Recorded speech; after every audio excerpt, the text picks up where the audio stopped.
Hello and welcome. Let's embark on a compelling narrative surrounding the incident titled, "Corrupt Cops Arrest Man for Asking for Directions."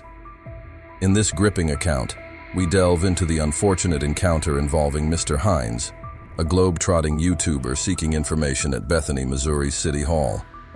What transpires reveals a disturbing lack of understanding of Missouri's ID laws by law enforcement, resulting in an unnecessary arrest and subsequent dropped charges.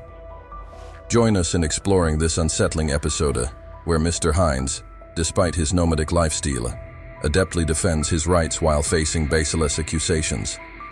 The story unfolds with unanswered questions about potential legal action and the need for collective awareness to combat corruption within law enforcement.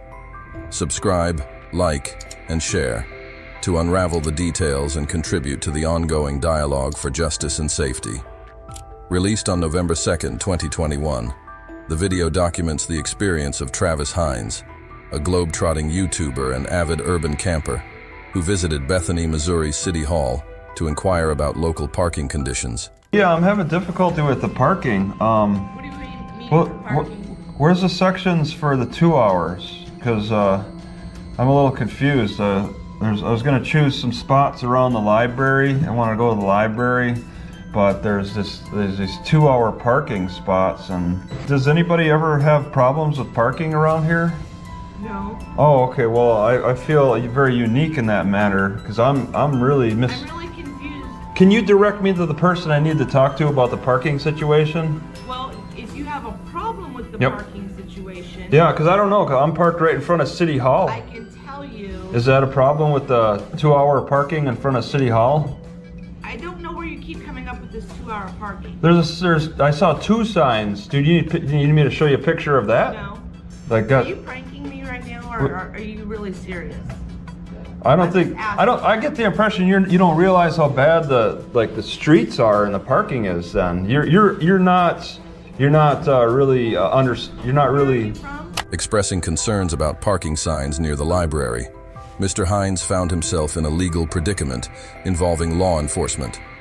Officer Harris from the Harrison County Sheriff's Office intervened, instructing Mr. Hines to sit down, prompting a legal debate revolving around the Fourth Amendment. Up north in those cities that I've been to, I guess I got called. Or you guys are just here for me? Yeah, we're here for you. Okay, all right. I'm not. You wanna understanding direct- If he's pranking me, if he's pulling my leg, or if there's something wrong. He's very concerned about the parking, and we're gonna get a photo. We've got a GoPro on our chest, so we're obviously Hey, recording. why don't you have a seat right here? Seats. Yeah. What's We're it? gonna go talk to them in the back and find out what's going on. All right. Well, What's just all right. Yeah, because you didn't hear the conversation, so. No, but we'll talk to you too, so.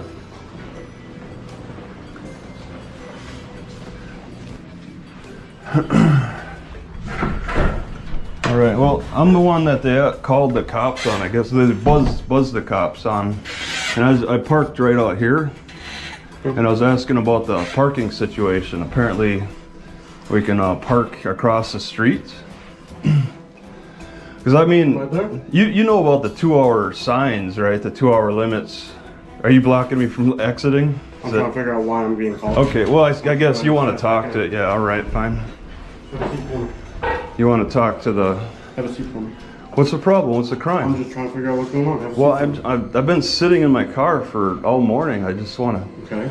I mean, I'll move over if you're afraid I'm going to escape. I mean, am I being detained? Officer Harris prevented Mr. Hines from exiting a building and instructed him to sit down, despite Mr. Hines' assertion that he wasn't under detention. The legal matter at hand revolves around the Fourth Amendment, designed to shield individuals from unjust searches and seizures by law enforcement.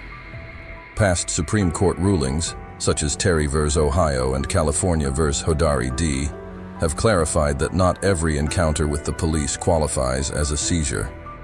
The pivotal consideration is whether a reasonable person would feel free to leave in the given circumstances. Despite Officer Harris refuting the notion, his actions, physically obstructing Mr. Hines and directing him to sit down, could reasonably be perceived as an authoritative display, leading Mr. Hines to believe he was not free to leave. Consequently, a court might determine that Mr. Hines was, indeed, subjected to a seizure under the Fourth Amendment, counter to Officer Harris's assertion. These guys talk to him. What's the deal?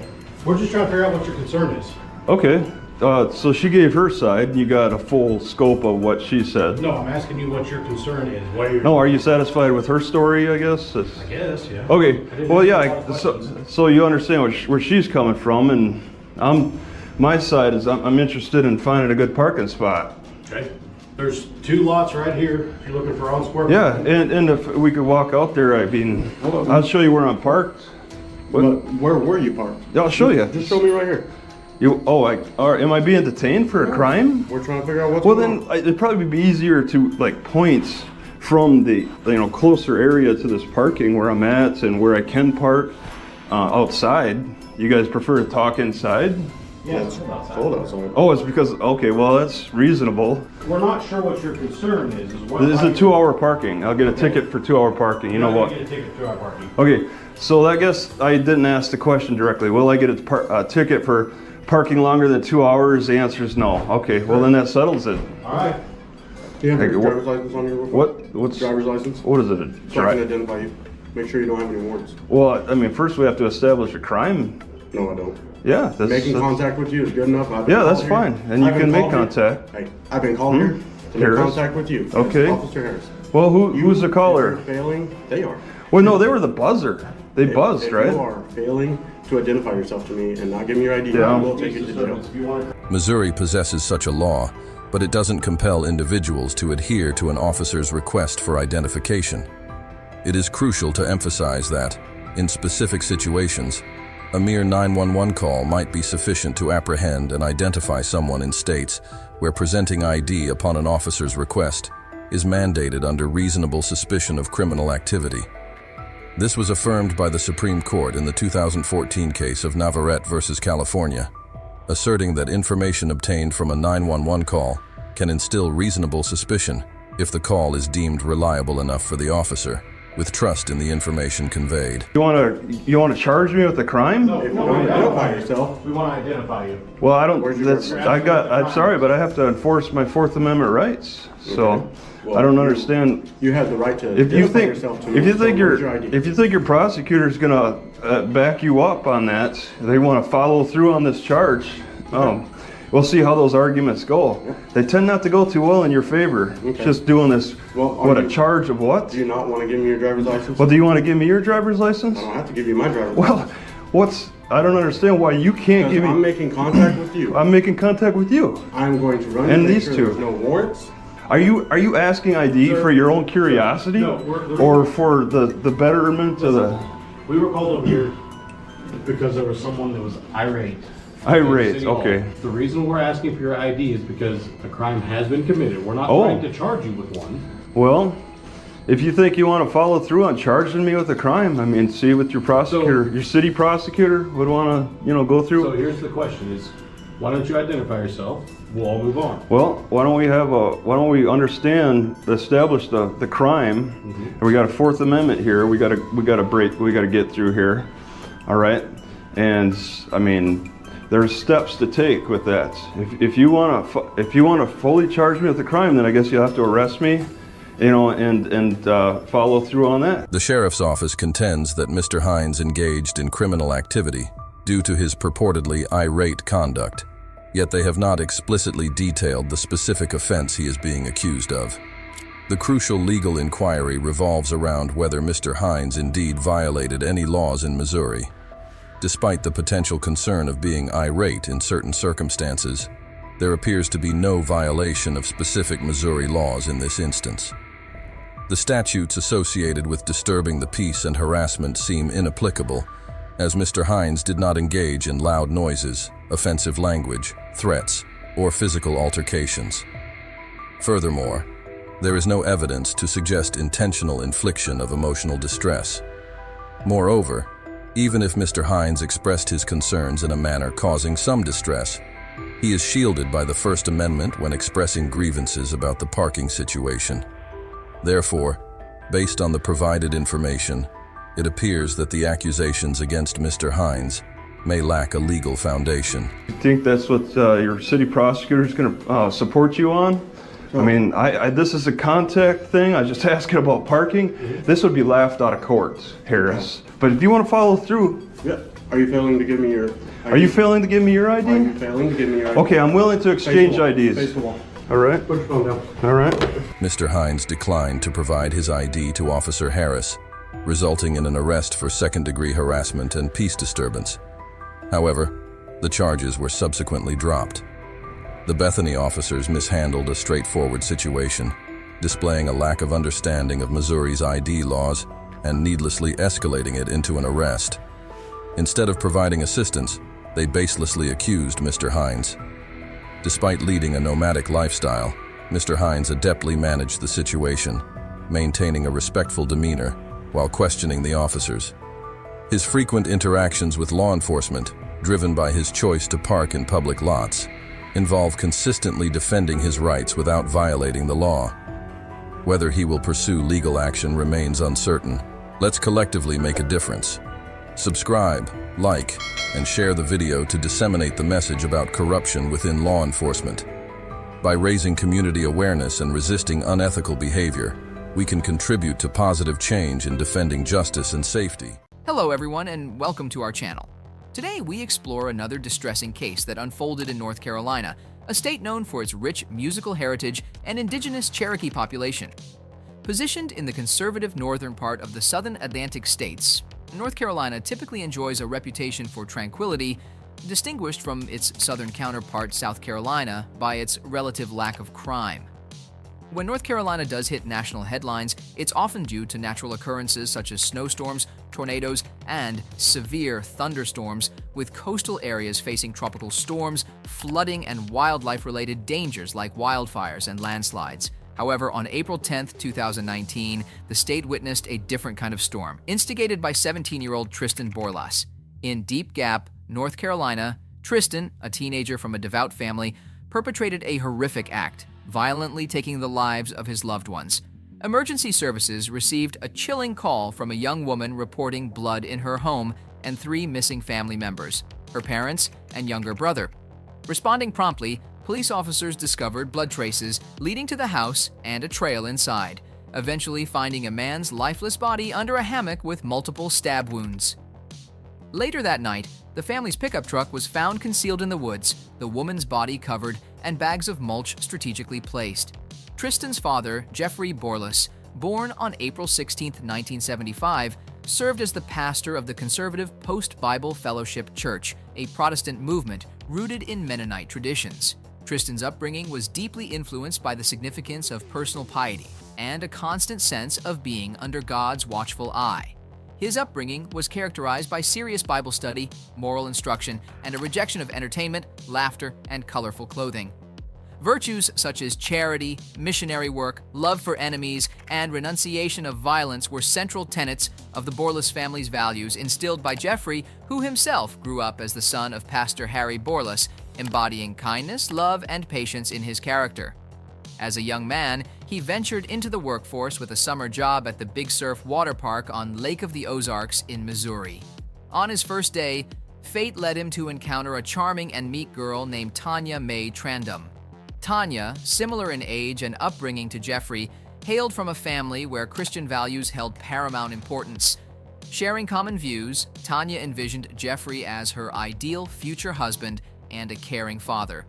She presented Jeffrey with a picture of an elderly couple holding hands, expressing that one day it would be them. Kathy Brown, Jeffrey's mother, prayed for a wife for her son, who wholeheartedly loved the Lord, and her prayers seemed answered. The young couple married, and their family became an extension of the principles ingrained in their own upbringing. The photo given by Tanya became a cherished keepsake in the family album. The couple welcomed their first child, an adorable girl named Taylor, followed by 3 more children. The youngest, a son named Tristan, entered the family. Taylor assumed the role of a nurturing elder sister, caring for her siblings and forming a special bond with her younger brother, Tristan. As their family grew, Jeffrey and Tanya felt compelled by their Christian duty to adopt 4 more boys from an orphanage, fostering an open, loving, and friendly atmosphere. This expanded the family to a total of 8 children, including Taylor, twins Kai and Alexis, Mizrael, Stephen, Miku, and Tristan. Guided by their religious beliefs, the Boras family imposed certain restrictions on their children. Cell phones and social networks were forbidden until a specific age, fostering asceticism in needs and desires. Boys were not allowed to date girls until the age of 18, with mandatory engagement in Bible study and religious matters. Despite being a blended family with both biological and adopted children, the Boras ensured equal attention, care, and affection for all. The loving mother, following the family's principles, maintained a harmonious atmosphere, overseeing internal order and fostering strong relations between brothers and sisters. The family actively engaged in prayer and committed to performing good deeds. They believed that virtue should be cultivated through personal actions, and children should be taught mercy by example. In 2015, a significant change occurred when Taylor graduated from high school and moved to Boone to attend Appalachian State University. This transition deeply affected Tristan, who lost his only friend. While Taylor returned home occasionally, Tristan found himself grappling with the established rules, routines, and religious views of his parents. His frustrations mounted due to restrictions on technology, particularly the absence of a cell phone and limitations on social network interactions, which had become integral to modern teenage life. This period marked the onset of increased conflicts with his parents, setting the stage for the troubled times that lay ahead. In the town of Woogie, Tristan continued his education at the local high school and became involved in track and field. While other kids took on roles as summer camp counselors, the Boras household seemed trouble-free at first glance. However, beneath the surface, Tristan's behavior began to raise concerns over time. In 2018, the school initiated several consultations with a psychologist due to Tristan's anger issues and lack of impulse control. By 2019, during his high school years, Tristan's academic performance started to decline despite his initial excellence. He struggled to comprehend certain subjects, and his disinterest in studies escalated. The diligent student transformed into an indifferent and withdrawn teenager, no longer participating actively in school life. Tristan's tardiness for lessons and lack of motivation became noticeable. Some teachers attempted to assist him, but their efforts met with Tristan's unchanged indifference. Troubles extended to his home life as well. Arguments with his parents, particularly regarding his desire for a cell phone and access to social networks, became frequent. Tristan spent considerable time on the internet, identifying himself as a musician on his Instagram account. Taylor, his sister, observed the increasing conflicts between Tristan and their parents, especially disagreements about religious matters. Tristan formed a friendship with Evelyn Faith Jackson, a girl from the religious community, and their interactions went beyond the community's restrictions. On April 10, 2019, hidden aspects of Tristan's life came to light. Surveillance cameras in the barn revealed Tristan's clandestine use of his old cell phone, employed as an access point. Tanya discovered text messages indicating sexual conversations and discussions about illegal drugs. The shocking revelation prompted Tristan's parents to confront him. Additionally, Tristan's English teacher, Sher King, reported concerns about his grades and behavior to Tanya, leading to their decision to pick him up early from school. The ride home was silent, and upon arrival, a conversation lasting about an hour and a half unfolded. Tanya, in messages to her mother, conveyed that Tristan was not upset about losing his phone and car keys until he improved his grades and behavior. However, Tristan testified that the conversation continued. They discussed the importance of excelling in school, maintaining cleanliness in relationships with girls, avoiding illegal drugs, and adhering to Christianity. They even created a list of qualities for Tristan to cultivate, including compassion and honesty. At one point, Tristan claimed that his mother, approaching from behind, unexpectedly applied pressure to his neck, causing him to react impulsively. In the ensuing struggle, Tristan accidentally stabbed his mother, believing he was defending himself. Fleeing to his father for help, Tristan recounted feeling shocked and not understanding the unfolding events. The jury later rejected the psychologist's opinion that Tristan was in a severely impaired cognitive state, considering him a manipulator and socially dangerous. Tristan's version of events clashed with forensic evidence, including autopsy reports highlighting multiple stab wounds on both parents. The jury deemed Tristan's actions deliberate, ultimately finding him guilty despite conflicting perspectives presented during the trial. Upon returning to the house, Tristan took the macabre step of moving his mother's lifeless body and concealing it in the truck, carefully hiding it beneath a tarp. Following this gruesome act, he spent approximately an hour sanitizing the crime scene, even employing a hose to cleanse the porch outside the house. Around 8:30 p.m., Tristan arrived at his grandmother's house to pick up his younger brother, Robin. Perplexed by the unusual circumstances, Robin questioned Tristan, who offered a hurried explanation. Tristan claimed that his parents urgently needed to visit the store and apologized for not having the time to collect his brother. Roughly 20 minutes later, Robin received a call from her other grandson, reporting that their parents were unresponsive and had failed to pick him up from his part-time job, a deviation from their usual routine. Concerned, Robin and Alexis decided to investigate, agreeing to meet at Jeffrey and Tanya's house. Upon approaching the residence, Robin observed blood on the porch, attributing it to the presence of animals on the property. However, upon entering the house to retrieve a flashlight for animal checks, Robin discovered blood everywhere. Alexis, upon entering the house, reported finding a body beneath the hammock near the animal barn, and she believed Tristan, covered in blood, was nearby. Subsequently, Alexis contacted emergency services, leading to instructions for all family members to lock themselves in the car until the police arrived. After a 10-minute wait, the police arrived, and following hours of discussions with officers, the family was informed about the tragic demise of Jeffrey and Tanya Boras.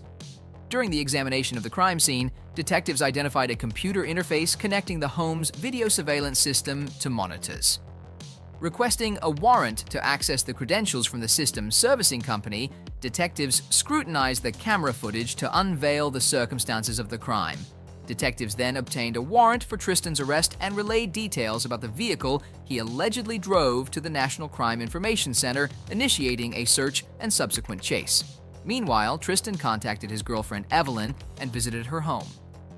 Observing Tristan's distressed state and the scratches on his forehead and arms, Evelyn inquired.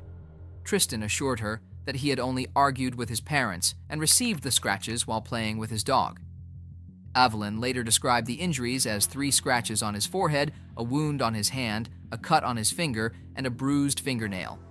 Tristan posted a photo of these injuries on Snapchat, claiming he was hurt by his father's dog. On April 11th, Sheriff's Office personnel obtained video surveillance system credentials and learned the circumstances of the crime. Detectives issued a warrant for Tristan's arrest and commenced the extradition process. Tristan and Evelyn traveled to another state, leading to a search for the vehicle and a subsequent police chase. Tristan was apprehended, and during the April 11, 2019 interview, he confessed to the crime, providing detailed accounts of his actions. Tristan, just a month away from his 18th birthday, was taken into custody without bail. Subsequent investigations extended to Tristan's Snapchat account and 5 cell phones. Search warrants were issued for various locations, including the Orchard Road home, Tristan's girlfriend's home, and the Ford F-150 truck. Seized items included a variety of objects ranging from a laptop to knives, further aiding investigators in reconstructing the timeline of events. The self-defense narrative presented by Tristan was ultimately deemed untenable in light of the collected evidence. Subsequently, the sheriff's office obtained a warrant to investigate Tristan's Snapchat account and 5 of his cell phones, potential repositories of information related to the crime. A search warrant was also issued for the Orchard Road home, where detectives discovered additional items in the master bedroom, including a phone, a keyboard, a pen from a safe, paper cups, a hammer, a straw, knives, a red-stained swab, eyeglasses, a kitchen towel, a hammock, a digital video recorder, a rug, miscellaneous papers, South Dakota cards, and boots.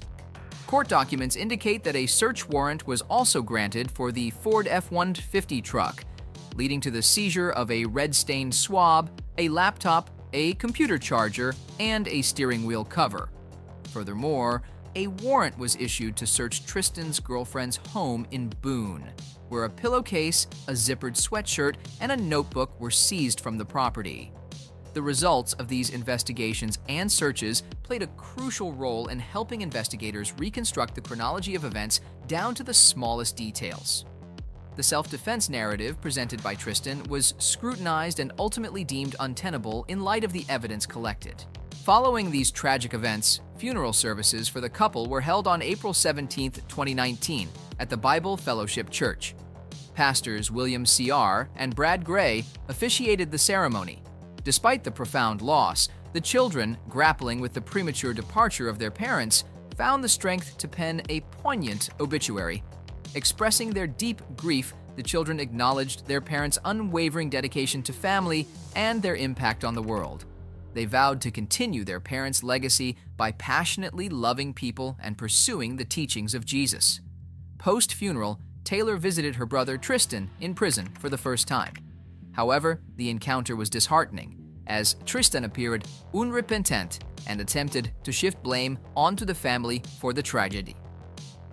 This unsettling behavior left Taylor feeling disgusted, prompting the family to decide to sever all contact with Tristan. The trial commenced on February 16, 2022, where Tristan, expressing regret for his actions, concurred with his family's statements about him and supported the decision for a permanent ban on contact to ensure the family's safety. On March 3rd, Tristan Bohr was sentenced to life in prison without the possibility of parole on each count of first-degree murder.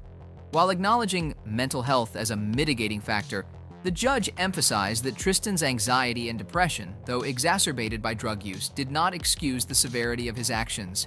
The psychologist's report, while noting ongoing mental health challenges, found no evidence of psychotic disorders.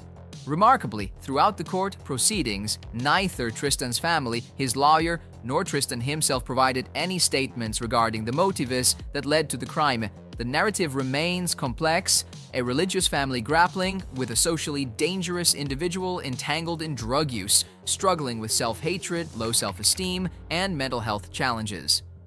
The story concludes with the profound question of whether this senseless tragedy could have been avoided within a truly loving family structure. In this tale of shattered faith, family bonds, and the indomitable struggle of an individual, we are left with a profound sense of loss and a collective responsibility to foster environments that nurture both mental well-being and religious freedom. The Boras family tragedy serves as a stark reminder of the intricate tapestry woven by faith, familial ties, and the human psyche, a tapestry that, if left unattended, may unravel in the most tragic and unforeseen ways. Thank you for joining us on this exploration. Subscribe to the channel and don't forget to click on the bell to stay informed about new stories from around the world. Until next time, take care.